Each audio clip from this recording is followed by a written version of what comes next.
that this thought scare you, you can still run for your life from the door. Okay, if you can live for an hour without seeing the source code, we will be talking about Python, of course. So, first of all, a very few words about the place I work in. It's called CRS4. It's a research center which was established in the first 1990s by the Nobel Prize for an idea of the Nobel Prize, Carlo Rubbia. And we do fundamentally three kind of things. We do research in ICT, we do research in environmental sciences and renewable energies, and in biomedicine and clinical research. So, what we'll be talking about? First of all, what exact field do we work in? And then what's the project? And why did we choose to use Python? And did it work well? And then a brief glance into the future. Where do we go from here? So what field do we work in? Well, usually when you hear about biomedical research and clinical research, you think about lab coats, microscope, maybe brain specialists, but this is not the kind of thing my group does. We do have, for example, excellent genotyping facilities at CRS4, so we do that kind of, not brain specialists, but we do that kind of lab coat microscope things as well. But my group's, which is called Healthcare Flows, deals with the ICT in medicine. So what kind of things do we do? Well, first of all, distributed medicine. For instance, teleconsulting. We have a system we are developing right now that allows cardiologist, a pediatric cardiologist, to visit his patients from a distance, and which is cool. And semantic and computational management, what does it mean? Well, we have a lot of data nowadays, so digital data, and healthcare is no exception. It's the so-called data deluge, lots of data, terabytes of data coming from genotyping, from clinical data, but the matter is how can we use data coming from different sources together? You have to have a conceptual model, a technological model to relate data coming from everywhere. So that's another thing we do. But the project I will be talking about is in the field of clinical system integration and traceability. What does it mean, traceability? It means you are able to follow the path of your data, of your processes. What are we doing? What did happen during my clinical process? And why is that important? Why do we bother? Well, there was a report by the Institute of Medicine in year 2000 that quite spurred the industry into caring about traceability because it presented quite ghastly figures, like this one. Each year, in the United States alone, 44 to 98,000 people die due to preventable medical errors. Think about wrong dose of chemotherapeuticals or wrong dose of radiation, or just swapping transfusion blood bags.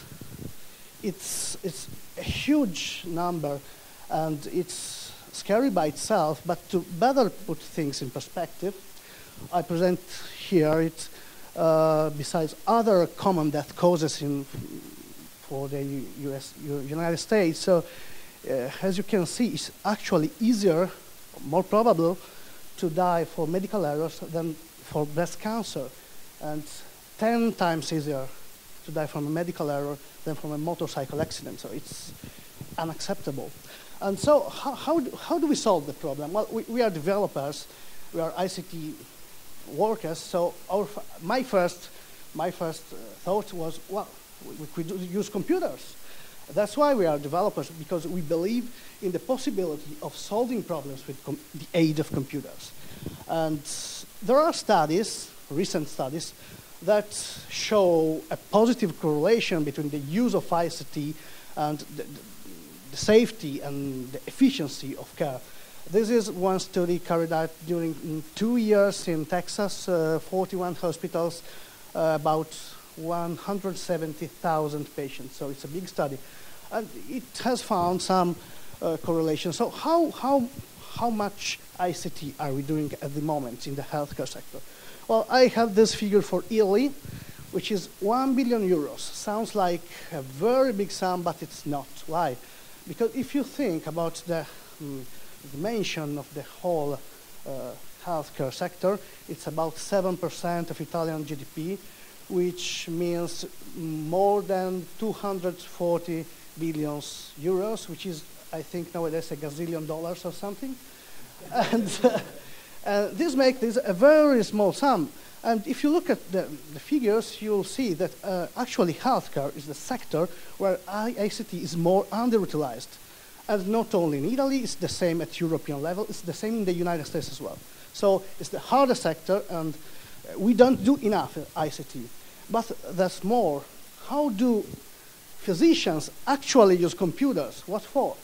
And as you can see, they use them a lot for billing, doing invoices, for scheduling their appointments. And only the third, only the circled one has to do with clinical data. So that's cool, of course. ICT is useful for billing, but that won't actually help to lower that number. So not only we have to do more ICT, we have to do ICT for the right things, and there's more. This must be the scariest website I've ever seen in my professional life, except maybe Windows API, but that's another story. And this is a complete database of documented cases in which information technology errors had adverse effects, so-called adverse effects, up to death on patients. Think about a computer system that regulates the amount of radiation in cancer therapy. Too much radiation, you kill the patient. The opposite, you are not curing him, so you kill the patient as well. So how to do the ICT in the right way without it causing even more problems? Well, you all developer of open source language, so I'm sure I don't have to persuade you that standards are a good thing. Let's think about the internet. If we didn't have TCP/IP, what we would have today would be a number of very small networks, not interconnected, CompuServe and AppleNet, PythonNet maybe, who knows. And that's what you find usually in hospitals. Lots of small digital islands. This one talks maybe the language of one company and so on and so forth.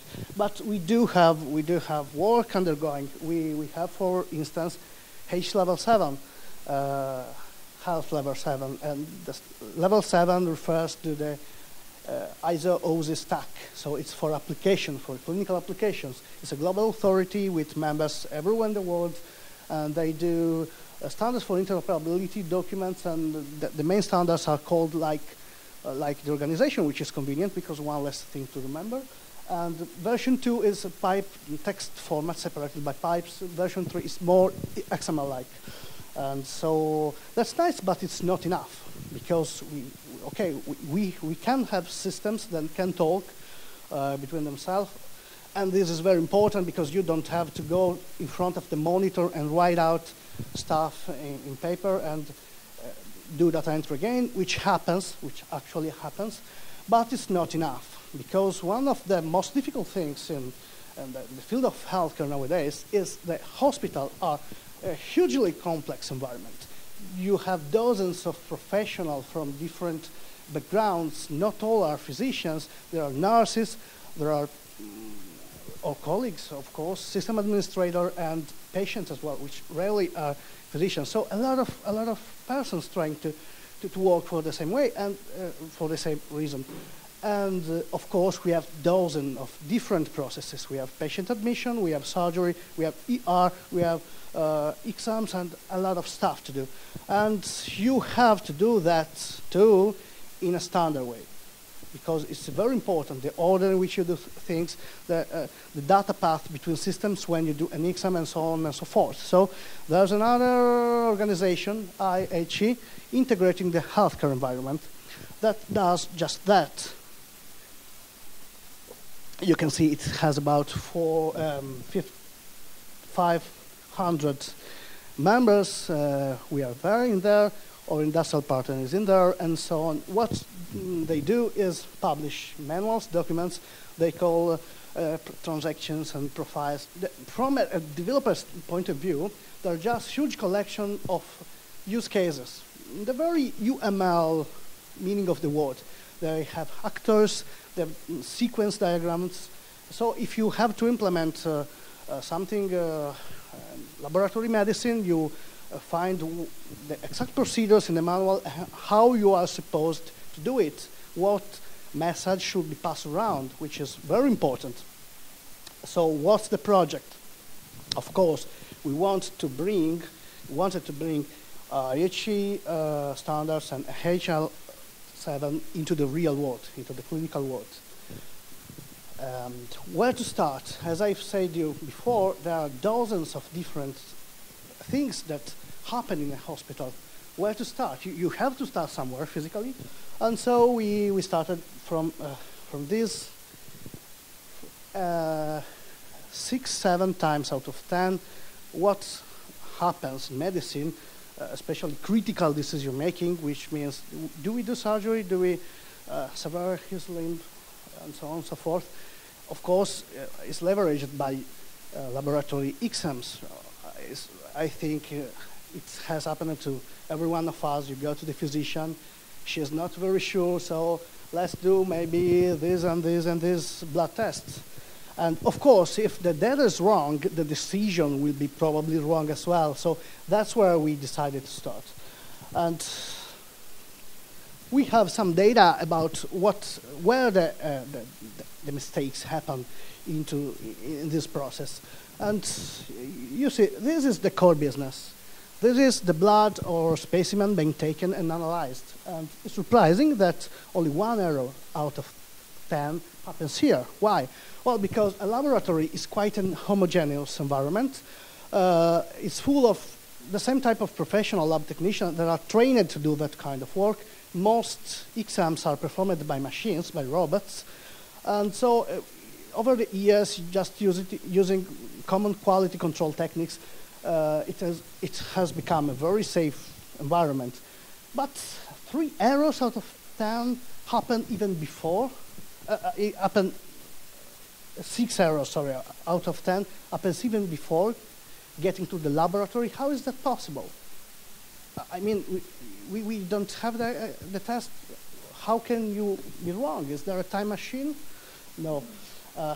This is from a developer point of view what happens. Some physician says, okay, you'll have to do a glycemic index maybe or some other kind of test. And then we have the results. Of course, what's problematic is the part that's in the middle. It's called phlebotomy, which means taking specimen from your body in vivo, which could be usually blood, but not fully blood. So what can go wrong? It looks quite simple. It's not.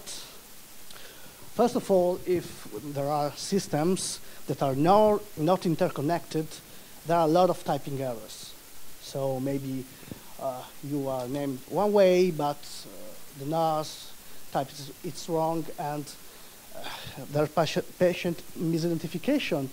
Or maybe just it's the general practitioner or the physician that just orders the wrong kind of test. And what can happen is wrong tube type, because not all tubes for blood are the same. They have different kind of chemicals depending on what specific test you are going to do, and which are identified by cap color. Try to notice that when next time you have your blood drawn. And can be clotting activator or heparin or lots of stuff. And if you take the blood into the wrong tube type for the wrong exam, well, at least you'll have to do the exam again, which could be dangerous if it was an emergency. Or if you're not that lucky, the error goes undetected, and the test, of course, will give wrong data. So, just some blood tubes. And another point of failure is labels. How can such a trivial thing like a label can be a point of failure? Well, the label is the union the path to tie together the physical world where the specimen resides and the data world. So what happens, for instance, is that it's written manually and you misread it, and whose blood is that again? Maybe you swap patients, so I'm positive and I become negative and the other way around. So the label is very important. So also errors, I won't go into detail, but they are just derived from IHE profiles. And so what's our solution? Here is the overview of our system. And you can see on the green ones, the green guys are hardware.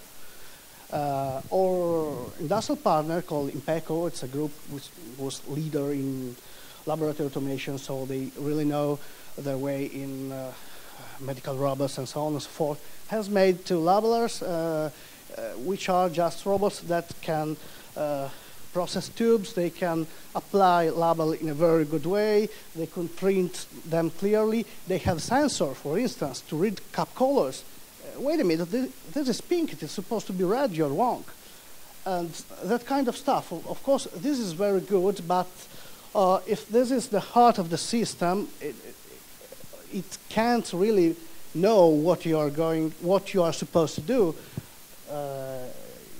because, of course, it's red, but how can the system know it should be pink? Well, that's the job of this other part, the integration engine, which is the mind of our system. It's implemented using an open source software called Mirth, which does two important things. First of all, it translates between the laboratory information system, which could be vintage, we could have some old protocol, no matter what, it will be able to get the data out of it, maybe polling on a database table, whatever, and it will export standard compliant HL7 inside. So it's a translator, first of all.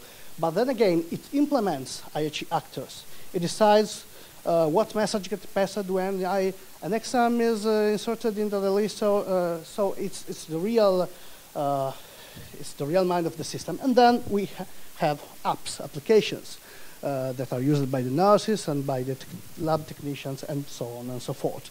So at this point, why Python?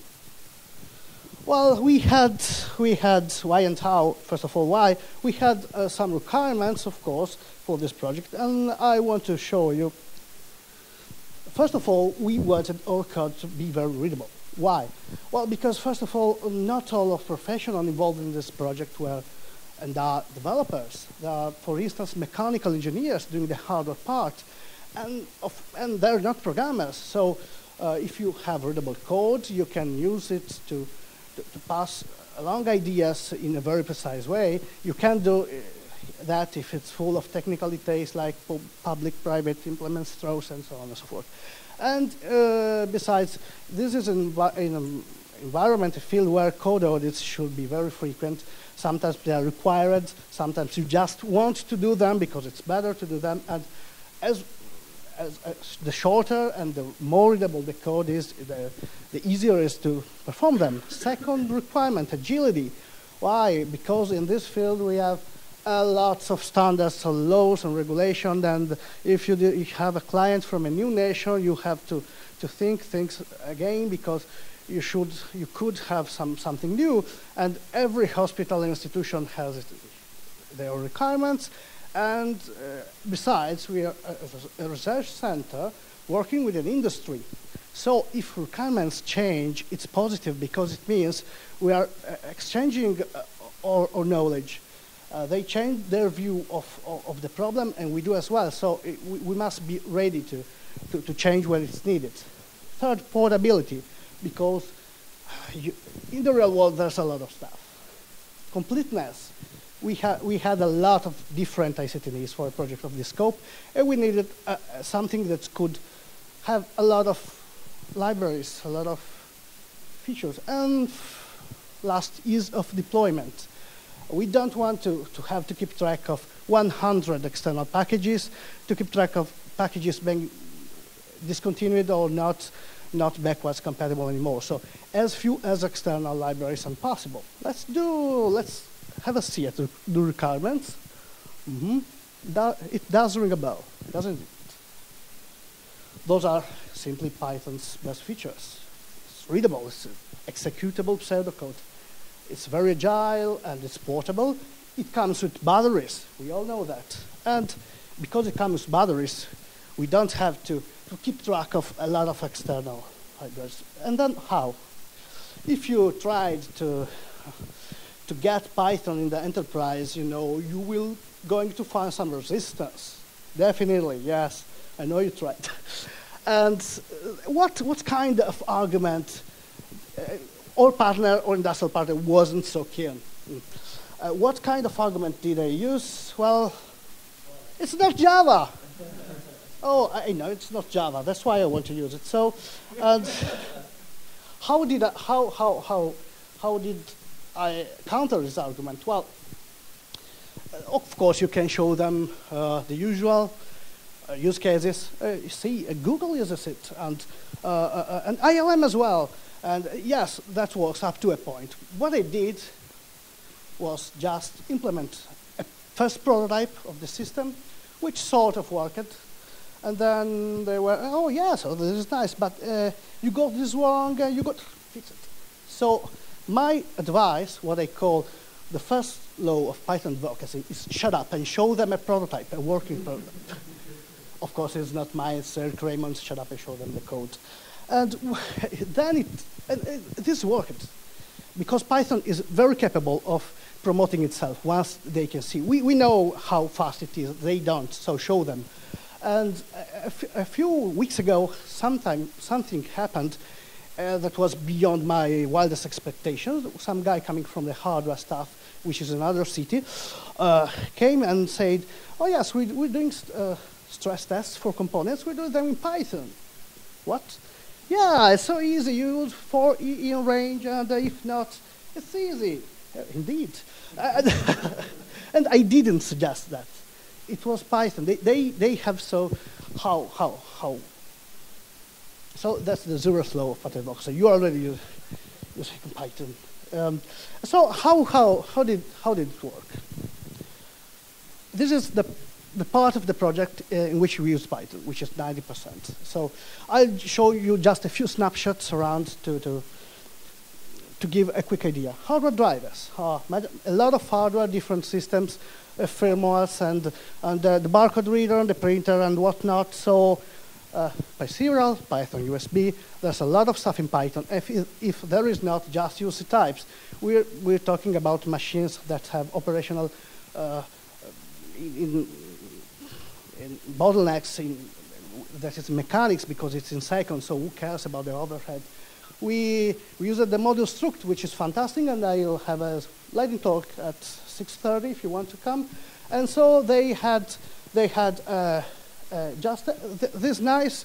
The nice thing is they had for free the Python shell, because we implemented all the low-level commands using struct, and we encapsulated them into a class. And then we did what Alex Martelli said in the keynote. We built over the first level that was one-to-one with hardware.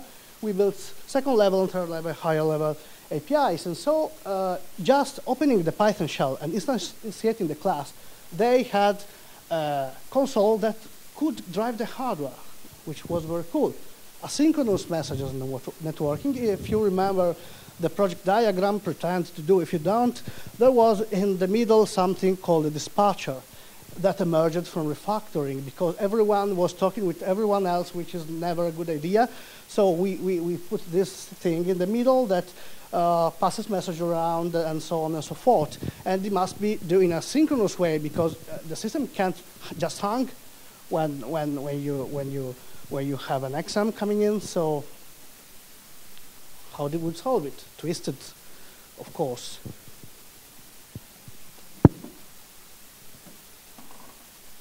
I think it's we're only about 30 minutes. Anyway, Twisted is one of Python killer apps. Once you get over the headache, you can actually write new protocols in minutes and in a few lines of code, which is very cool. It's non-blocking and asynchronous, and it means that it works the way we want it to. And it's very robust and quite scalable. That's why let's right circle up, and we could do another cool thing. As you'll see now, we decided to do web applications, and we had initially to package Apache, which is quite a deployment effort to do, but we twisted. It was very easy just to get rid of Apache and serve Django stuff through it. With WSGI it's very easy to do. And you will have SSL, which is very important because we don't want patient data to go in the clear. And we have XML RPC, and we have SOAP all for free. You just add subclass, and you have XML RPC. So applications. Why we did web apps? Well, no deployment, no client maintenance, no working on Windows 7, Windows 98, Windows whatever. Just use a browser. Okay, just use everything except Internet Explorer 6, actually. And you can do pretty good interfaces nowadays with Ajax and that kind of technologies. And that's important because giving the users, the laboratory technicians, good feedback is key for avoiding most common errors. And we use Django, of course. It has an MVC, its own kink, its own kind of MVC actually, but you can separate models from views, and you can reuse stuff, so it's very enterprise. And it's very useful even outside the web. We ended up using Django's ORM for other stuff as well. For instance, we used it to manage the tube labels, cap colors, association with chemicals and tube dimensions and so on, because you don't need everything of Django. You can just use as few Django as you want, which is why loose coupling is always a good idea. Just the opposite of ZOP. If you had the chance to use it, ZOP was this giant block of rock and monopolize your attention. Just some screenshots. They're quite ancient. It got nicer now. This is the application used by the machine administrator. There are a lot of data about what's going on at low level. And this is an example of what's the NARS, the phlebotomist, see when, in this case, when a tube is printing. And there's more because IHE does in Asia, in Europe, and in the USA an event called Connectathon, which principle is if your system is really compliant to standards, then you should be able to connect to other systems without knowing who they are. That's Connectathon. It's a blind connect. Everything connects with everyone, and in the end, you'll see what is really, really standard compliant. And apparently, our system, which has a lot of Python in it, was compliant. So we are certified as IHE compliant, and there's more. In this very moment, we're doing an experimentation for the machines, for the whole system, in the biggest hospital of Sardinia, which has more than 2,000 people in the staff, which serves more than 30,000 patients per year, and which is a very high-tech hospital. They have laboratory automation, and so this system is being used to securely do the blood drawing, the phlebotomy process in the hospital. So yes, it was a success. Python usage in this instance has worked for us, but well, if you want to keep using Python in the healthcare, there are some things that are not quite okay. It was recently established a Python healthcare special interest group, which is cool. It was March, and there was not so much activity later. Last edit of Wiki is on March, and we had less than 20 mail messages in 4 months. Last one being in April, so quite slow. And we need some community support because healthcare is a Java world. It's really Java world. And we don't have a real HL7 implementation in Python. We have a library that does part of version 2 and read-only, not writing, and not even a small piece of version 3, which is not acceptable if you want Python to work in this sector. And Mirth. Mirth is the software I talked to you about that does the translations and implements the IC stuff. It's made in Java, of course, and it's scriptable, but in JavaScript, using Rhino. Rhino is some sort of translation layer between Java and JavaScript. You can use Java classes from JavaScript. But why not Python and Jython? Because Python doesn't exist in this field. So what can we do? First of all, we must work together. I know that Python in healthcare is not very, we are not hundreds, okay? But there are some cases. This is one use case. Wesley Chan, which was there some minutes ago, has shown another nice one. And so we must just stick together and work together, because we will never have an HL7 implementation, for instance, if you work everyone on its own. It's a very complex standard. And healthcare in ICT is very important, philosophically, and I think it's clear, but even economically, because it's a big sector, lots of money going in. It could be strategic for Python. And in the Western world, you know, the population is getting older. This is especially true in Italy, but in Japan too, for instance. So the investments are going to grow. And I think we need two things. We could use my first law of advocacy. We could do prototypes, for instance, for deploying already existing software. For instance, for Mirth. Mirth is configured using XML files. We at Search4, we're going to do some Python script to automate that part. So you just start to introduce some Python code inside the healthcare environment, and healthcare ICT professionals are going, oh, wait, this is nice. And of course, we should have a good list of serious use cases of Python in healthcare, because that's something the industry wants. We don't want to be the first to try it in such a mission-critical environment, but if you have, there's a threshold effect, you know.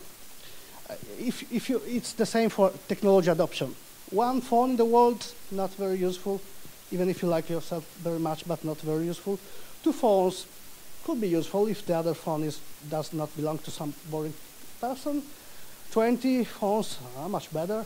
2,000 phones, 2 million phones, and everyone else starts to buy a phone because it's so useful. So we need to work on that. And allow me just last thought. I've been programming Python for the last 10 years or so. I've been doing multimedia, e-government, and ERP, CRM. And, well, I must admit, this field, I'm not being rhetoric, but it's spatial, because it has such a direct impact on people's lives. And it's doubly so if you can do it in Python. You all know why. So I'd like you as a community to help me to keep doing healthcare ICT in Python. Thank you for listening.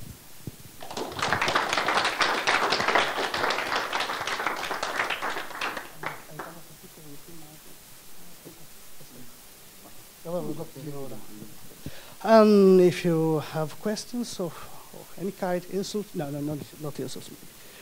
Yes.